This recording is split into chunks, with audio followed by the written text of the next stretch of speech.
The APC and the Tinubu dynasty is operating like no one has ever operated before in the Nigerian political space. Every opposition is crashing. What we heard before that the Concoursiers were going to take over this country, but now they are like falling like a pack of cards. Philip, the governor of Kano State, who is the only governor that they have in the Concoursier movement, that's the NNPP, the rumors tick that is going to APC. I mean, where is the leader of the party? What's happening to opposition? Well, you see, Nigeria is rewriting politics and history. It's only in Nigeria that we are now witnessing that after election, within 2 years of election into offices, governors elected under political platform are moving en masse into the ruling party, who struggle to become the ruling party. Because if you remember, if you take your mind back in 2023, the National Assembly was balanced. In fact, it was favoring the opposition party. If they organized themselves, they would have provided the Senate President and the Speaker of the House. But somehow they were maneuvered, and then the ruling party took over. And then we thought it was going to end there. The next thing we had that it started from Delta State. The governor of Delta State, who was elected on the platform of PDP, moved to the APC, and then Akwa Ibom, and then yes, and then Bayelsa, and then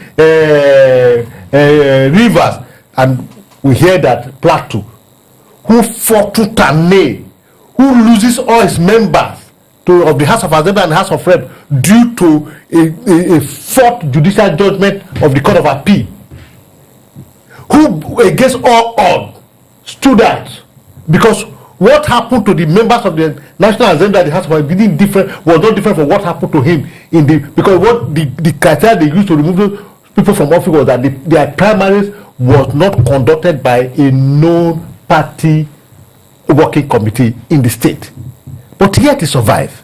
So we thought, having survived all of this, he was going to stand strong. Then we come to Kano State. We remember the case in Supreme Court. Those two cases where they were heard on the same day, the one of Plateau and that of Kano. The country was tense up, especially that of Kano, that if the court do otherwise, this country will go in flame. Kano will burn. And NNPP governor was allowed to remain. That is the person of Yusuf Amber, and it has been so. We had rumor that the leader of the Kwankwasiya movement, Kwankwaso himself, went to meet. He met with Tinubu, and there were rumors that he may likely be the next vice president in 2027, and whatnot. He was with Tinubu. He was not with Tinubu. He went to see Tinubu in London and all of that. And here we are. 3 days ago, it became very thick that the governor of Kano State, the only governor of the NNPP that has been suspended by a faction of the NPP. So this is where we are. This is where today the present day Nigerian politics and our history is that any opposition party, the ruling party must make sure it destroys. And the president alludes to that it derives joy, or it gives him joy to see the opposition party in disarray. And look at it today. NNPP is in disarray. The governor had to, you see, the other day we were talking about the Osun State governor, and we said, okay, fine, the Osun State government has a reason of defecting from the PDP to the Accord, because at the end of the day, he has a second term to stand for. If his own party cannot submit his name, how is he going to stand for the election? So we said, okay, it could be excused. And the same thing is in the one of the Kano State. But the question here is that, is he doing it with an understanding of Kwakwaso, or is breaking away from the Kwakwaso? So it's what I don't understand. But let's look at it this way. Whether it's in the knowledge of Kwakwaso or not, Kwakwaso hasn't said anything.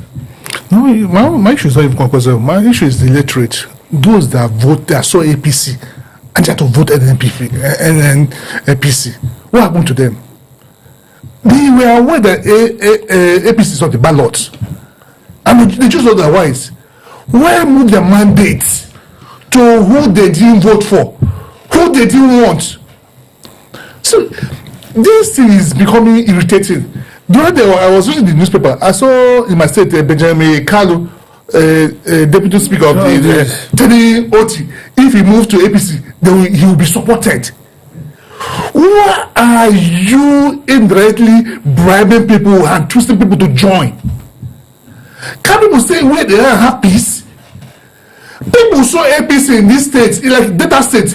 APC contested against PDP. PDP won. Are you taking their mandate to APC? I think it's fair. This is right. Our laws should be looked at. This is national assembly. That's why most of the people who abuse this for tender assembly, people don't get it. They should look at these things. It is not right. We should come up with something that will make sure that once you're elected on a platform, it remains there, or you resign and leave. I'm talking mandate to people that owns it. You cannot take our mandate to another people to do that for. So what's happening? What's about to happen in Kano is a shame. And it has become the normal in Nigeria. Except for most times in Nigeria, the exception always becomes the rule. It has become normal. It is abnormal. It is abnormal. In Bayelsa State, we had a governor that resigned and stayed 2 weeks plus without having a party. And nothing happened. And you must come up on the platform of a party. That is what the constitution said. Nobody challenged it. Nobody took it to court. The state house did not do anything. Nobody did nothing. This happened to Adeleke when you sign for PDP. Because once one person do it and not happens, it becomes normal. Now let me come to you, Philip. Where most of the time now, what we see in the parties are quite appalling. Now, beyond being appalling is the fact that what if during the next election, all these defectors, whether they are governors, whether they are House of Assembly member, whether they are House of Rep, whether they are senator, what if they don't get ticket in the party that they decamp to? What happens of them? Because we're going to see a lot of things like that. If you ask me, who will I ask? Because we are not there yet. When we get there, we will know what happened. But here's what's going to happen. When they don't get their ticket, they will go home and lick their wounds. It also will be clear to those who will be in office that, like he rightly said, that when you are elected under a platform, remain in that platform. And if you are tired of that platform, resign and let other people who have the platform use it to remain in office. So we cannot speak of what will happen if they don't, No, as an analyst, yes, as an analyst, presumptuously, let's look at what's going to happen to a lot of defectors. That because you see, during I think a budget presentation, the president promised everybody sitting in the house that you have your tickets to come back already. Where are the rules of democracy where people have to vote to bring back the people? Now, having said that, if they don't get a ticket, because there's still going to be a primaries within the party, that's the democratic principle. If they don't get it, what happens? So, and do you see an implosion? Yeah, there will be an implosion, but not for governors. Let me tell you what happened. PDP, APC arrangement is very funny. Once you become a governor of a state, and it's under APC, you become the leader of the party. Most people that will not have problem are the governors that have moved. But other people, the National Assembly members, I feel sorry for them. But most of these governors have their own people, have their own preferred candidates. And they have the state's money to fund and support their preferred candidates. So most of them, they are not coming back. They are just deceiving themselves. The governors have who they prefer. Example, let's take a data set for example. All the name of your governor are moved. Oboribo moved. Do you think that Oboribo doesn't have his voice in PDP that he wants to go to the National Assembly? He has people he must sponsor, that has stood with him. So the other people will become casualties. What do? Then the person will become funny. We'll see what happens. There are going to be serious implosion in APC. It will be a serious fight. All right, let's look at Wike, Philip. Wike running Heltaska. I really wonder how he does what he does. He will deal with PDP. He will go to Abuja. A small boy soldier will be standing against him. Then he will go to Fubara in Port Harcourt and say Fubara doesn't have structure. He will visit Makinde. Oh, Makinde is a liar. Makinde is this. Makinde. How does he do it? He goes about now. He's in Rivers State. He has addressed Makinde. He has addressed even people within APC that he said that even Umaki said that the roads are full of people. I mean, how does he do it? Where does he get his power from? Is the president a sit down and look president? You see, Mr. Wike is a man that has come to the end of the road. He has dug his own grave. He's not burying himself. You know, if you take your mind back to 2022, 2023, Makinde was one of those 5 governors who stood with Wike throughout the primary and after the primary when they felt that Wike was not fairly treated. And then they all agreed to support, you know, the sitting president. The southern president. And the sitting president became a president. At the end of it all, to a large extent, Wike is the great beneficiary of that move. Though Makinde was returned as a governor, he contested for the election, and whatever it is, he won the election. So Wike is the sole beneficiary of that, you know, movement. And Wike is not. Let me correct you. He's not the sole beneficiary. Ipazu is there. He has been nominated as an ambassador. I am not. You see, I said he's the greatest beneficiary. Okay, not the sole. You know, he's the greatest beneficiary because Wike look as if he's the head of the group. The Ipazu you are mentioning and the rest of them, they queue behind Wike to get what they are getting. They're subordinate. Yeah, they cannot meet super people they want. They speak. Wike speak on their behalf. So I know what I'm talking about. And now, this power, this enormous power Wike thought he's having, is slipping from his finger. He produced the governor of Rivers State, and he made sure the governor there was a state of emergency and he was suspended from office. The governor has found his way into the heart of the president. The governor is now relating with Mr. President as governor and president, as a father and a son. But Wike said that hold on. I want to add it to it. Wike said that he's still the 001 of Rivers State. That's I'm going. You remember that Nehu Ribadu, a national security advisor, was in Rivers State to flag off or to do something about the Ogoni cleanup, and he said, Mr. President is very pleased with you. You are doing a good job. And Wike, as his usual self, he backed at Makinde because Makinde said, look, in 1979, 1989, when I had my 1997, when I had my first contract of $1 million, maybe perhaps Wike was just leaving law school, and Ribadu went to Port Harcourt and said, Fubara, Kudu, you are doing well. Mr. President is proud of you. He knows what you are doing. He's very, very proud of you. And then Wike said, he gave it to Makinde. Said Makinde is a bloody liar. Said to her with his $1 million. Makinde is an entrepreneur. He has shown that before I became governor, I worked for my money. It's not enough for you to just say to her with Makinde. Show Nigerians what you did before you became a politician to become so modestly rich.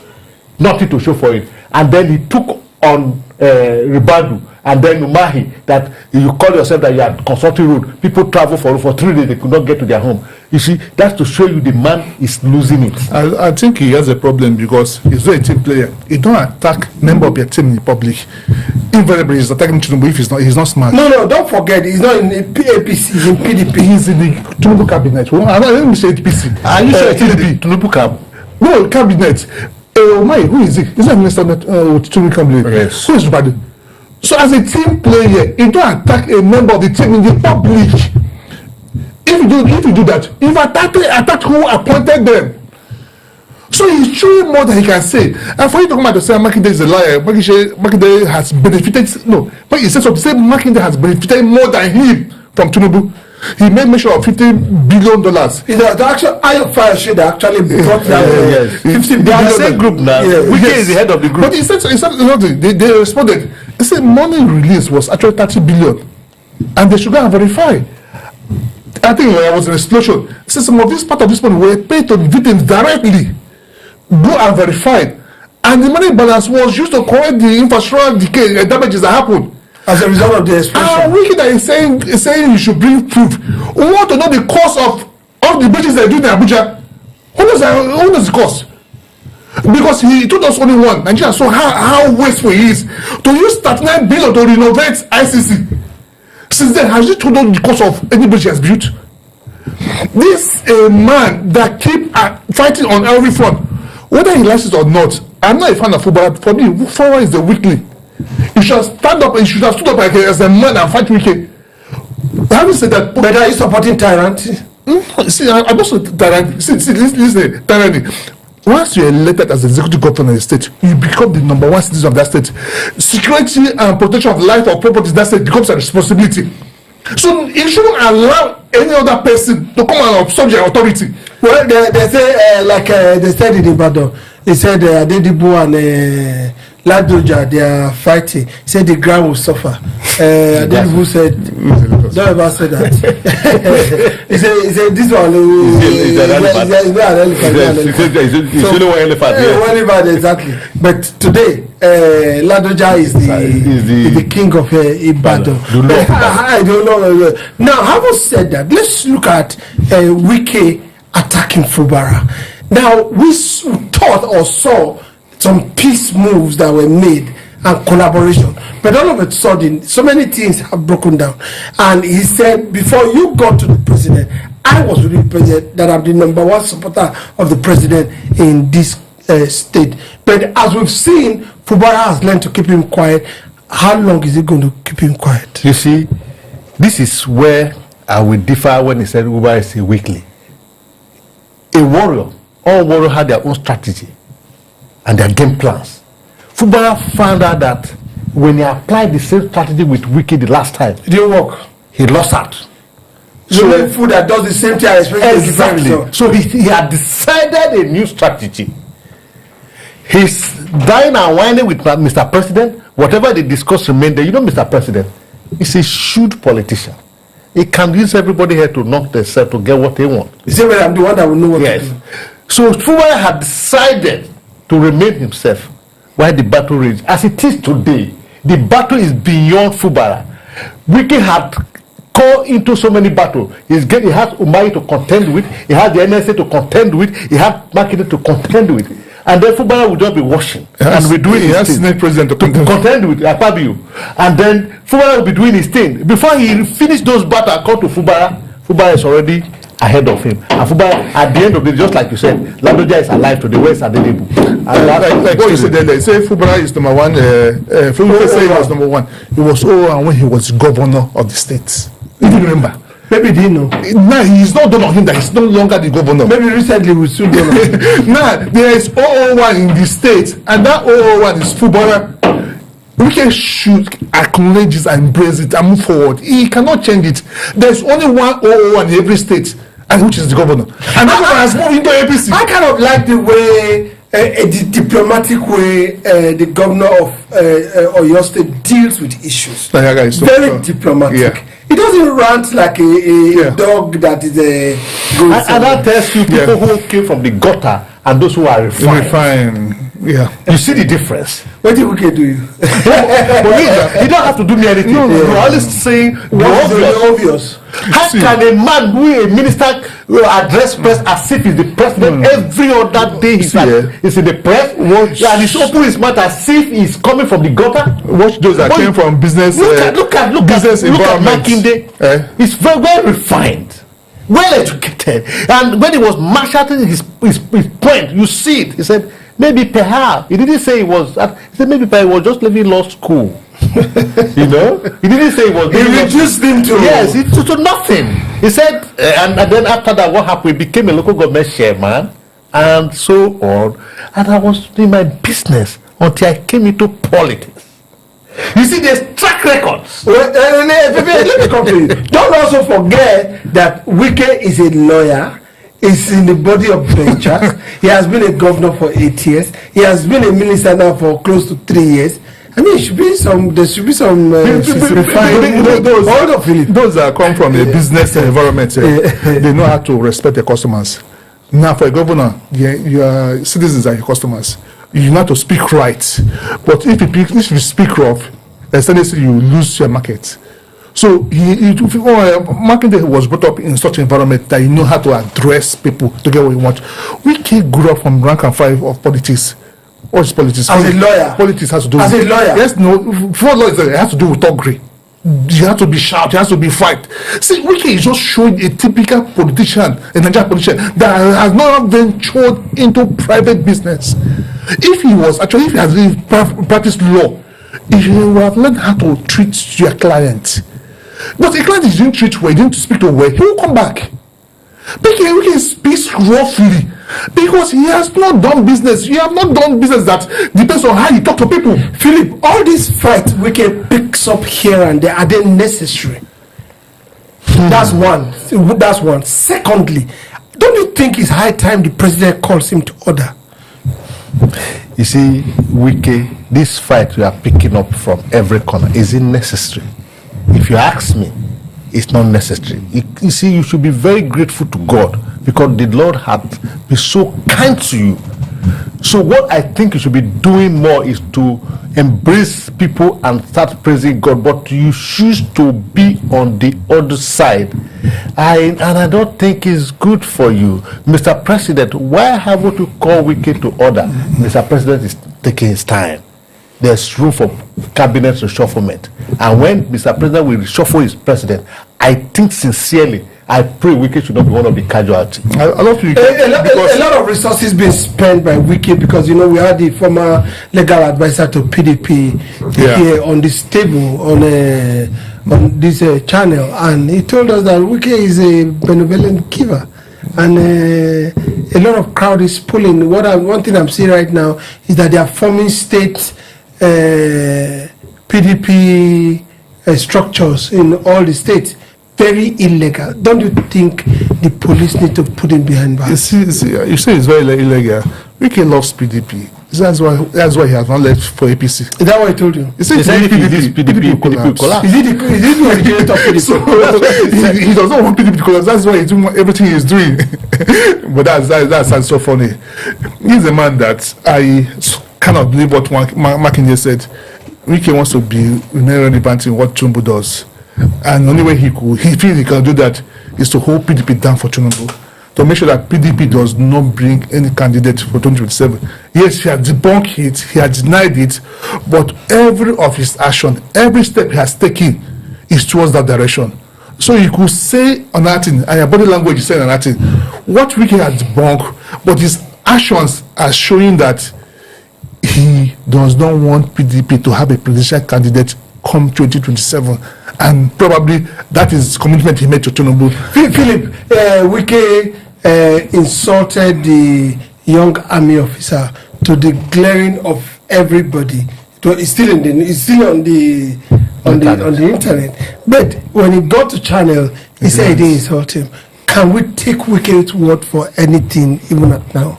If you listen to what Peter just said, that Wike grew up through the rank and file of politicians. So what does politician does? Politician, the only thing we know politicians they do very well is not to, their word is not their bar, is to lie for everything to get what they want. For Wike to come to say that he do not insult the young Lieutenant Yerima on TV or whatever, we all know that it's a balanced lie because the evidence is so glaring. So Wike is just being himself. Practicing his profession as a politician, because they say one thing, they say another thing, so they do another thing. So that is it. Okay, all right. Wike, from what we know, that will I say he tells small lies? I'll never be a minister. Yeah, I'll never be exactly. I cannot live fever and joy cancer. All right, we'll be right back.